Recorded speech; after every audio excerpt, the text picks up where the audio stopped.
Hello guys, एक बार फिर से मेरे यूट्यूब चैनल पर आप सबका स्वागत है।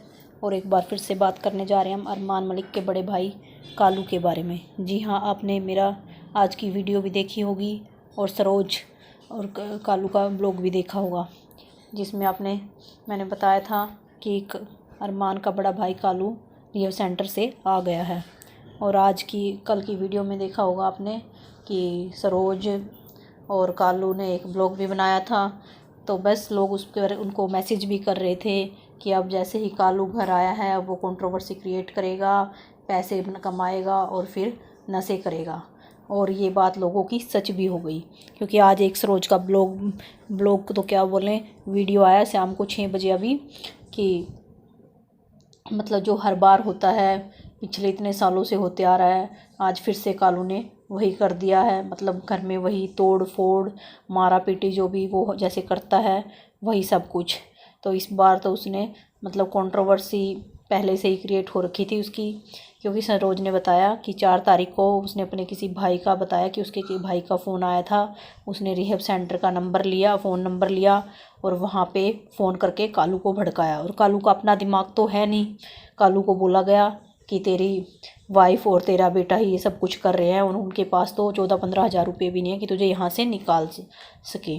तो मतलब इस तरह से कालू को भड़काया गया। और कालू ने फिर आते ही यहाँ पे वही कंट्रोवर्सी क्रिएट करके और घर में तमाशा क्रिएट किया, बच्चों को मारा पीटा, सारा सामान तोड़ा।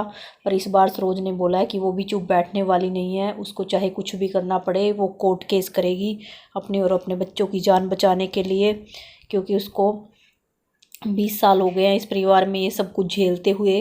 और उसने बोला भी कि वो कौन सा भाई है, उसने ऐसा कुछ नाम तो बोला नहीं, पर उसने बोला कि वो भाई जब कहाँ गया था, जब पिछली बार इसने हमें इतनी बुरी तरह मारा था, सारा सामान तोड़ दिया था, मेरे सिर में भी इतनी ज़्यादा चोट आई थी और बच्चों को भी इतना ज़्यादा टॉर्चर किया था। तो उस टाइम मैंने फ़ोन किया तो उसने बोला था कि अपने बेटे से इसको अच्छे से पिटवाओ गोलू से और इसको रिहैब सेंटर में डाल दो और मरता है तो मरने दो। तो आज फिर वो भाई उसको इस तरह से भड़का रहे हैं। तो इस बार मैं चुप नहीं बैठूंगी, क्योंकि पिछले 20 साल से मैं सहन कर रही हूँ, पर मैं अब चुप नहीं बैठने वाली, चाहे मुझे कोर्ट का ही सहारा लेना पड़े।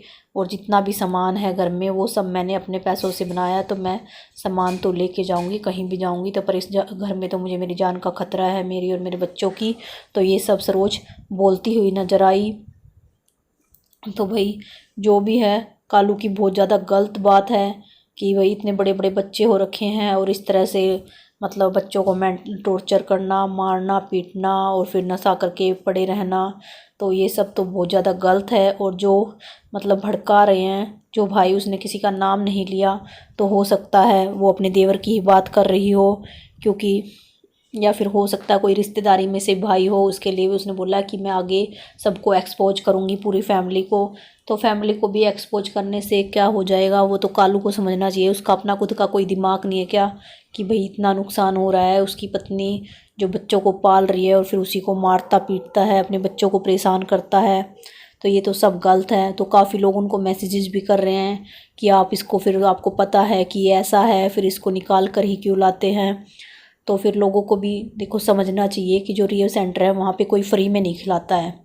और इनका कमाई का भी क्या है, ये बेचारी, एक इनका चैनल है और ये कुछ सिलाई करती है, तो उसी से मतलब अपना घर चला रहे हैं। तो ऐसे में इतने 15-16 हज़ार रुपये जो भी मतलब कम से कम, वहाँ ज़्यादा वैसे भी लगते हैं कम भी लगते हैं, तो इतने पैसे वो कहाँ से लाए। तो कुछ लोग बोल रहे हैं कि अब आ गई है वीडियो बना के बोल रही है कि अरमान को जैसे भी नशे करता है तो अरमान के पीछे पड़ जाती है, अरमान भी क्या करे, अरमान को क्या यही काम है कि कालू कालू के पीछे पड़ा रहे, उसके भी बच्चे हैं। तो ये सब कुछ ऐसे। तो अब देखते हैं कि आगे सरोज क्या करेगी। और आगे भी आप ऐसी अपडेट पाना चाहते हैं तो जिन्होंने मेरे चैनल को सब्सक्राइब नहीं किया है, प्लीज़ मेरे चैनल को सब्सक्राइब कर लीजिएगा। फिर मिलते हैं नेक्स्ट वीडियो में, तब तक के लिए बाय बाय।